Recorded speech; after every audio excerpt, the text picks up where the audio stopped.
Where have you been? Hurry up and come back home. All of a sudden, I received a call from my mother-in-law while lying in bed at my own apartment. She must have just realized that all of my stuff was gone from the house. And no wonder, since there had been nobody home until this afternoon. What? But I'm a stranger now.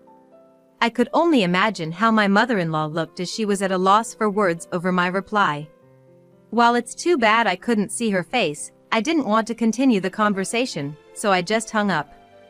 She kept calling back several times, but I ignored them all. What a breath of fresh air it was. I had moved into my in-laws' house 3 years ago. After dating Hugo, who was my coworker at the time, for about 2 years, we decided to get married. It didn't take long after our marriage to realize that moving in with his family had been a mistake. Instead of returning to the apartment where I had lived alone, we came back from our honeymoon to the Smith's house. From today, this is your home, Emily. Let's work together and support our family from now on. Hugo stopped the car in front of the house and reached out his hand to me. I took his hand and replied with a smile, I'm looking forward to it. I really believed that everything would work out living with such a kind-hearted Hugo. Since we got home late at night, we agreed to postpone the greetings until the next morning. Driven by the thought that I needed to wake up earlier than anyone else on my first day of living with them, I woke up at 5 a.m. the next morning. When I got out of bed and headed to the kitchen, I found that my mother-in-law, Mrs. Smith, was already there cooking. Good morning, Mrs. Smith. I made it back safely last night. I'm looking forward to living with you. But no response came from my mother-in-law. When I raised my face, Mrs. Smith continued to move her hands without looking at me. I knew she could hear me, but as I was about to say, I heard a disdainful click of her tongue. For a daughter-in-law to be waking up at this hour is outrageous. Isn't it normal to get up before everyone else and start preparing? I've already finished the laundry, and I'm just about to finish making breakfast and lunch. I was left speechless by her sudden outburst of anger. Mrs. Smith, who had always been all smiles and reacted positively to me during the meetups and the moving process, now seemed furiously angry, a perfect description of her in that moment. After that, she completely stopped talking to me, and all I could do, unable to figure out what to do, was to stand frozen in a corner of the kitchen so as not to get in her way. Good morning, huh? What's this? Looks like there's a useless person standing around doing nothing, said Hugo's sister Lily, who had just woken up, pointing at me and smirking. That's right. From tomorrow, you'll be taking over everything, so I'm showing you how it's done now. Standing there silently means you're ready to do it perfectly from tomorrow, right? Fear like I had never felt before washed over me, and every hair on my body stood on end. I realized it was my fault for becoming someone who waited for instructions, but I never expected to be completely left to handle everything the very next day. As I was trying to control my trembling body, Mrs. Smith told Lily, "Go wake up your father and brother." At Lily's glaring look, I finally managed to get moving. "I'll go," I said, moving my trembling legs towards the second-floor bedrooms. I knocked on my father-in-law's room first, and a sleepy voice responded from inside. Next, I opened the door to the bedroom where Hugo and I slept to find that Hugo seemed to have already woken up. "You're late. There's a lot to do, so make sure you wake me up on time," he grumbled and deliberately bumped into my shoulder as he walked out. Once again, I was struck by fear and trembling. Do I really have to live the rest of my life in fear like this? Where's the Hugo I knew until yesterday? What am I supposed to do? A fear I can't describe had me rooted to the spot. From the next day, my days in hell began. Having quit my job when I got married, I was now in charge of everything concerning the house. Not just the general housework, but also the community association duties and volunteering for litter pickup that my mother-in-law used to handle were all dumped on me. If you dilly-dally, there won't be enough hours in the day. Well, it's clear you weren't brought up properly without a mother, said Mrs. Smith, thumping my back as I wiped the floor. I don't have a mother. She fell ill soon after I was born and passed away. So, I have no memories with my mother. All my childhood memories are just with my father. But Mrs. Smith has no right to speak to me that way. My father raised me well. He taught me everything strictly so that no one could say I lacked anything because I didn't have a mother. I had many sleepless nights filled with frustration. No matter what Mrs. Smith or my sister-in-law Lily said, I just had to grit my teeth and bear it, while Hugo and my father-in-law just watched from a distance. Hugo, who I believed would be on my side for life, quickly sided with Mrs. Smith and the rest. I couldn't discuss this with my father. I didn't want to repay him for raising me on his own with this kind of trouble. While enduring harassment about housework daily, I also had to attend to Hugo. With no time to sleep, my health steadily declined. After 3 years of this life, I finally became pregnant. It was a long, difficult journey. For about a year, I had been harassed not just about the housework but also for not being able to have a child. A woman who can't bear children is worthless to this house and to the world. Every time she said that, my heart was crushed, wishing morning would never come. Part of the reason was that Hugo once said to me, "Mom says so too, if we don't have a kid in the next 6 months, let's get a divorce," presenting me with the filled-out divorce papers. But now, a longed-for little life was sprouting inside me. I thought I would no longer have to hear Mrs. Smith's sarcasm because of it, but her treatment of me didn't change one bit. Instead, she said, "Do you think you can be a good mother like that, without giving me a break even when I was suffering from morning sickness?" Lack of sleep, overwork, and morning sickness. I used to look forward to the day I would meet my child, but by then, I had started wishing I could just give up the pregnancy. Even as the morning sickness gradually subsided, frustration with my uncooperative body grew. I had hoped having a child would break the cycle of daily misery, but I realized that was not the case. I thought I had no choice but to run away or give up when suddenly my father passed away. It was so sudden.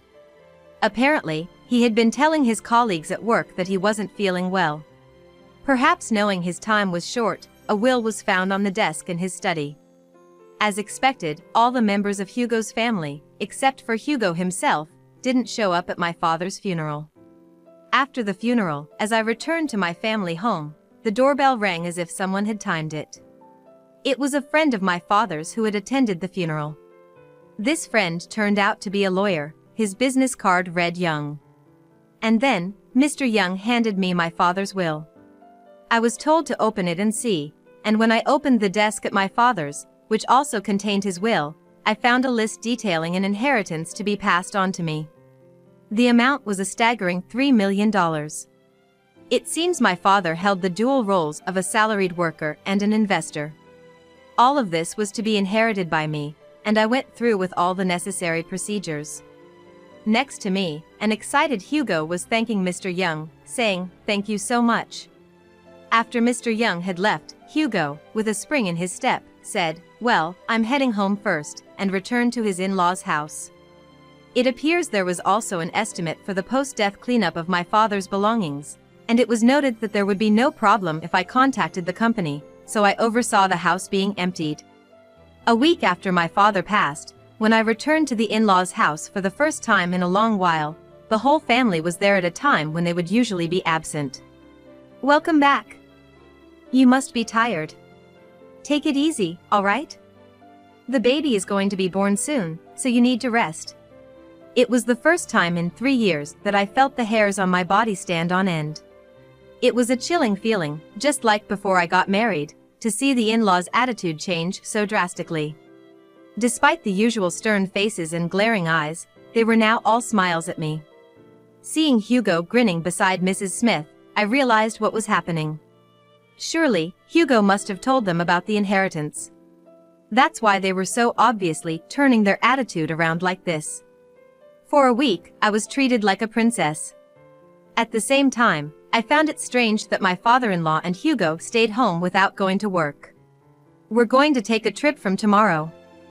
Your father and Hugo have worked hard for so long, but with your inheritance, there's no need to work anymore. Think of it as a well-deserved break.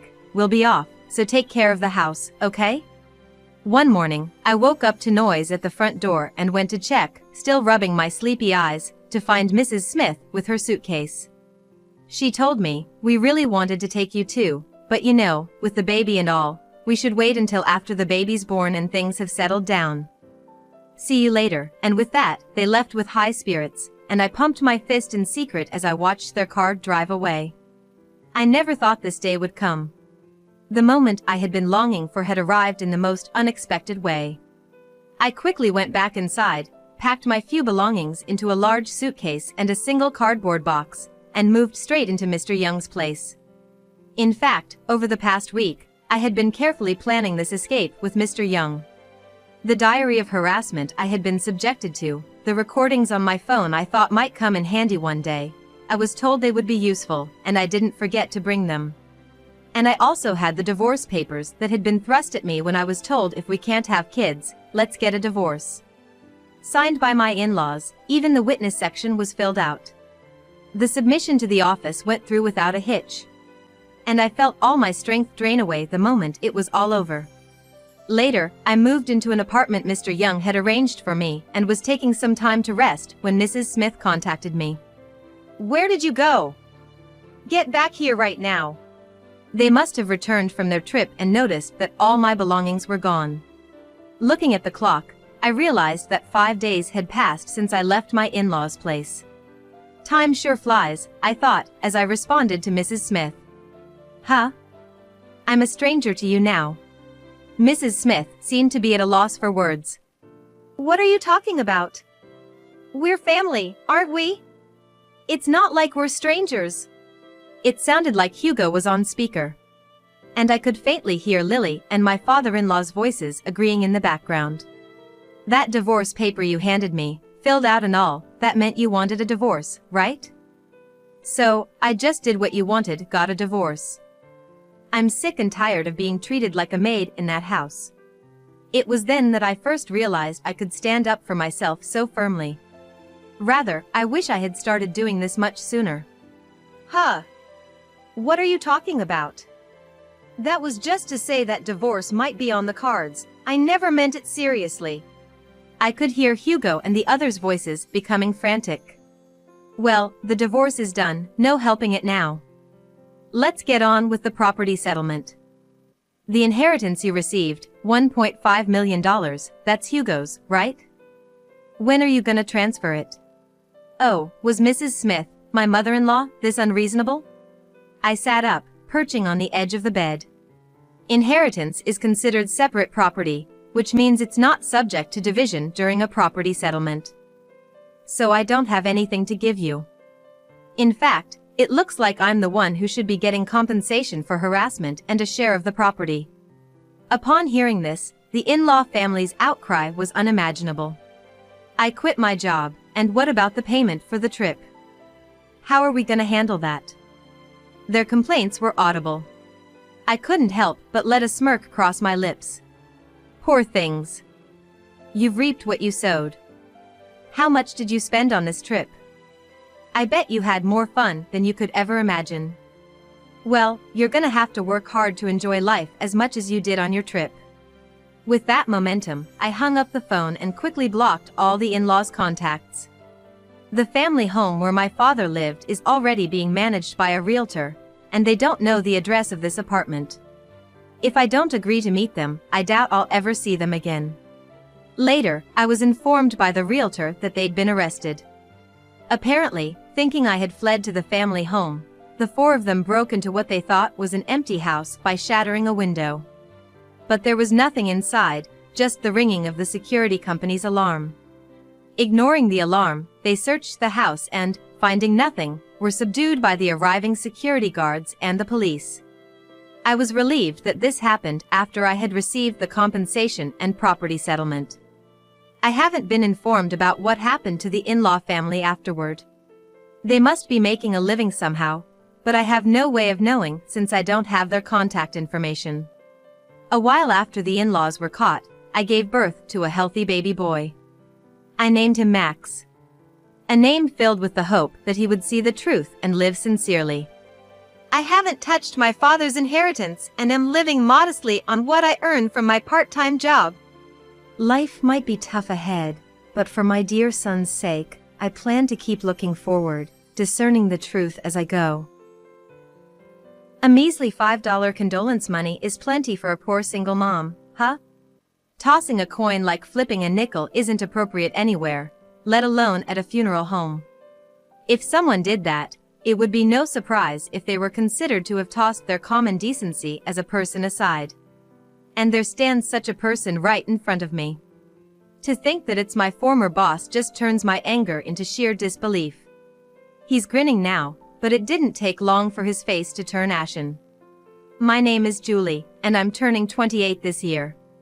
Still unmarried, I live with my mother who raised me single-handedly. Until a few years ago, my brother Kevin also lived with us, but he's currently on an overseas assignment.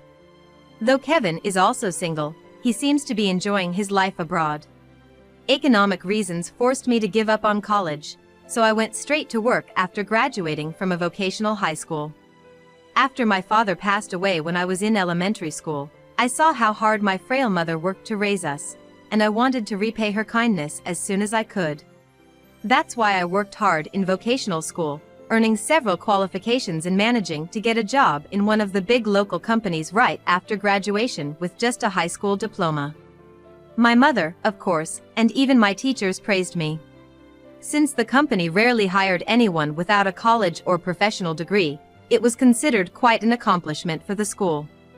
In that company, I worked my tail off to repay the favor of being hired, and I took care of household chores since my mother often fell ill.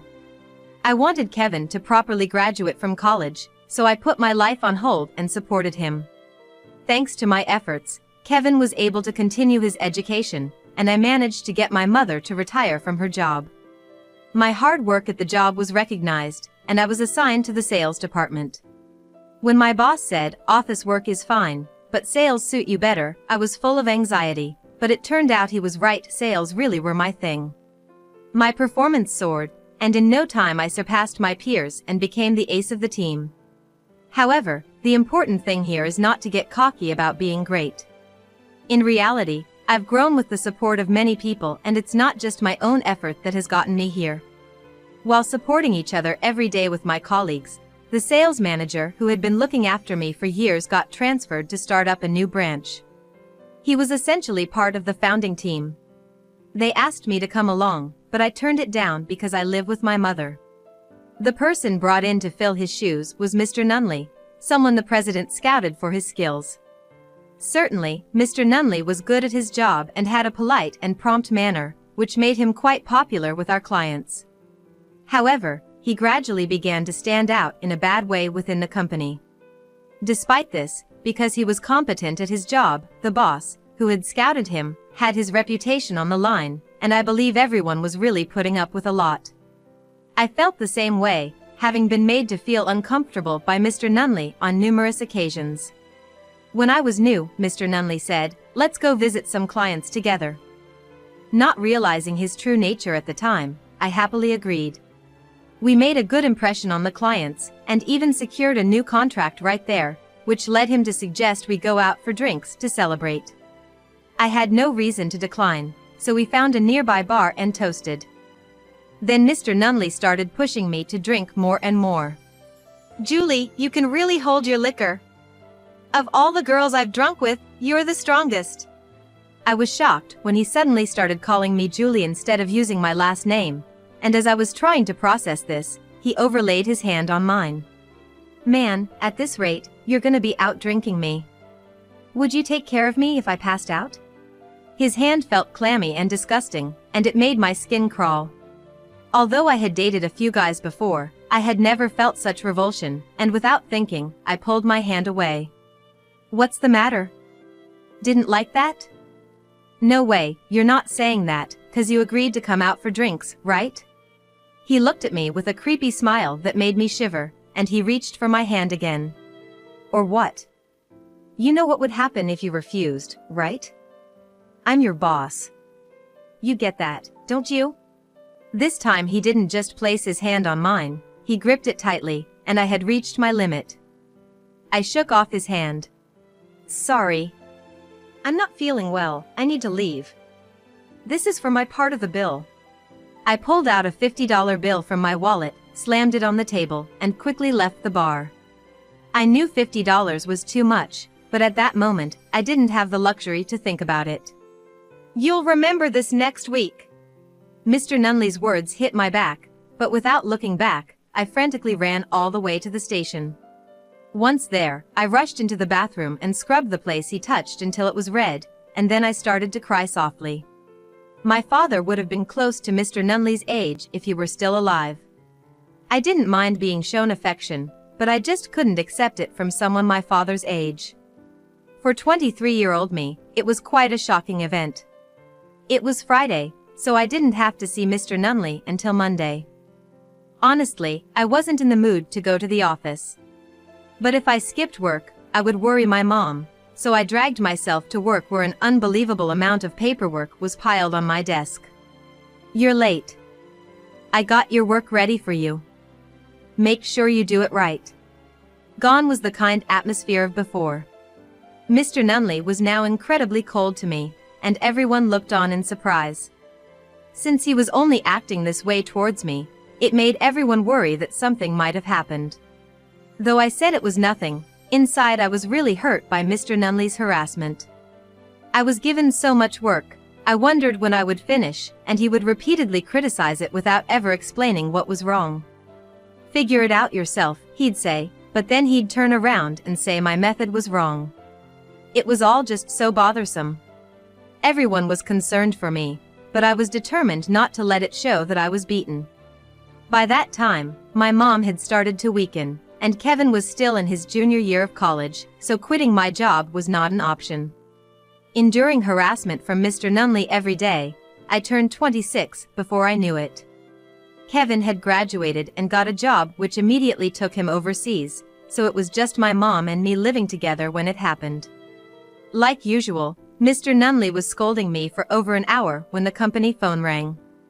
It was my mom's hospital on the line, saying they'd tried my cell and couldn't reach me, so they called my workplace. They said my mother had collapsed and they wanted me to come to the hospital right away. I thought about explaining the situation to Mr. Nunley and asking to leave early, but he didn't take it well. What are you saying?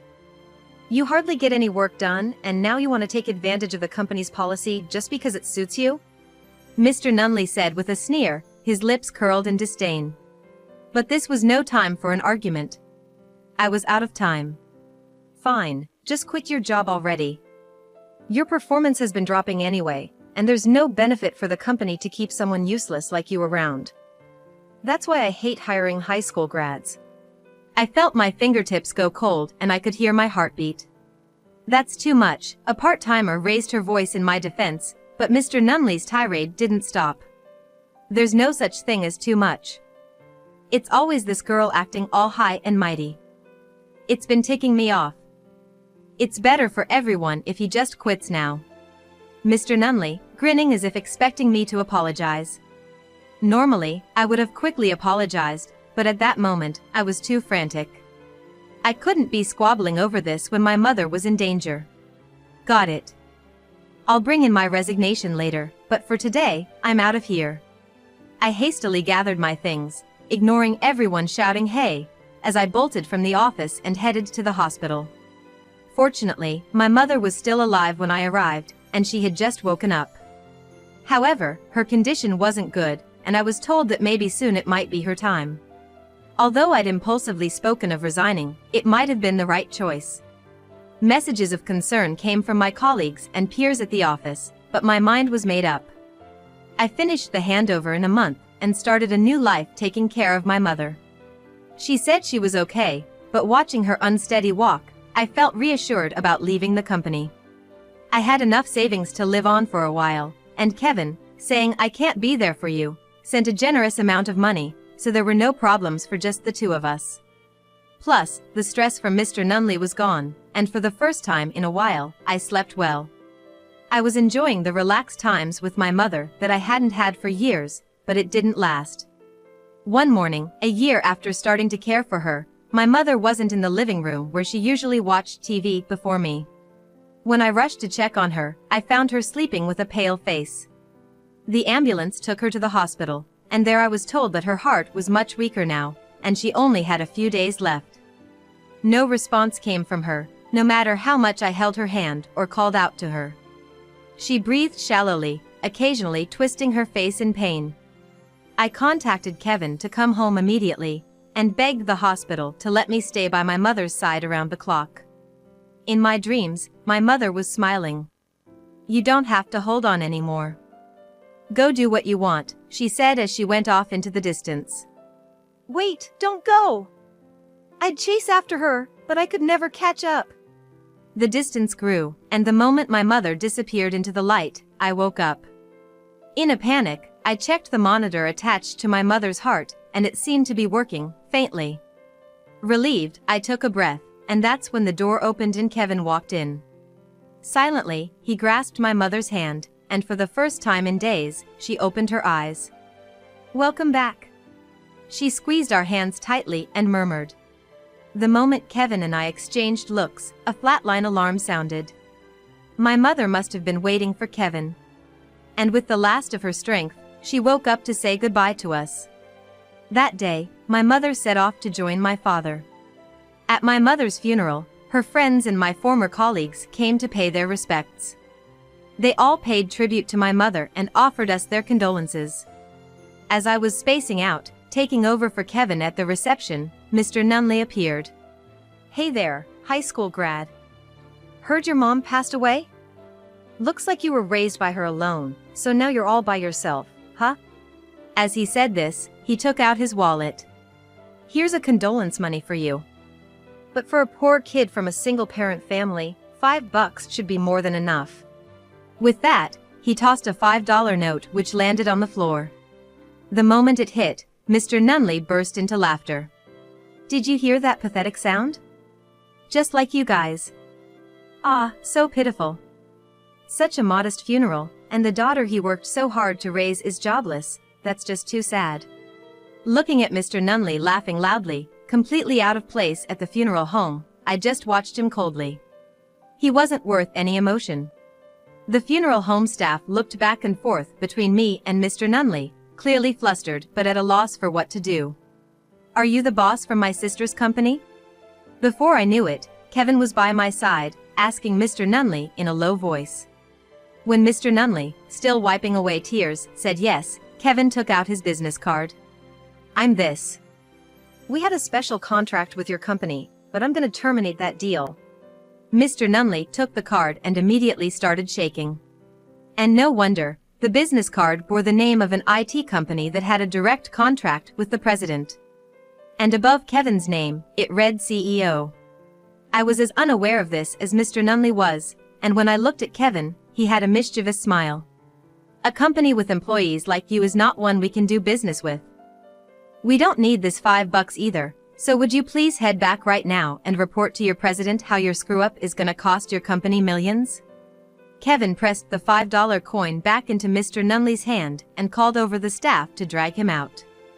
Mr. Nunley tried several times to get back in through the automatic doors, but each time he was chased out by security, and eventually, the police took him away. Later on, the president came to my house with a box of sweets. Despite everything, Kevin decided to continue the contract with the president's company but under the condition that Mr. Nunley be fired. True to his word, Mr. Nunley was fired for causing the company losses and is now getting by with day labor. He must be bitterly regretting the value of that $5 coin he threw. I had thought he was scouted by our company, but it turned out the president had just been saddled with a problem child by someone else. When we reported the harassment we had received, the president also mentioned taking legal action. I think now that I should have reported it sooner, but at this age, the hardship of living day to day facing a hefty damages claim is no ordinary matter. In that sense, maybe the timing turned out to be just right. Kevin went back overseas soon after. Initially, he worked at his assignment, but he ended up starting an IT company with someone he became friends with there. He said he waited to tell us until things were on track, which is why it took so long, but it's still pretty amazing. He's planning to bring his friend to the US and move the headquarters here soon, and he's working on getting everything ready. As for me, I've been called by the sales manager who moved to the branch office, and I'm going to work there. Although it means I have to leave my childhood home, Kevin will use it, so it's left as is. Even though there's a bit of a gap since I've been away, I'm working hard to repay the kindness of the sales manager who's been so good to me. It's been a year since my mother died. I wonder if she's met my father. Kevin and we're gonna live on, holding on to the happiness our parents gave us.